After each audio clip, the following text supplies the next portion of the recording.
How to check and remove devices from your Gmail account or Google account. Assalamualaikum friends, my name is Mubashir Sohail. I hope you all will be fine.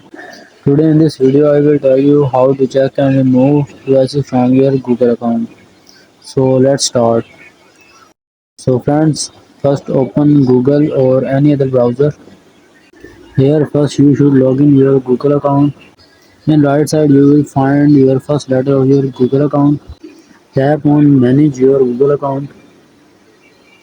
Then here you will find security and here you can see security. Tap on security. Here you will scroll down and find your devices and tap on manage all devices.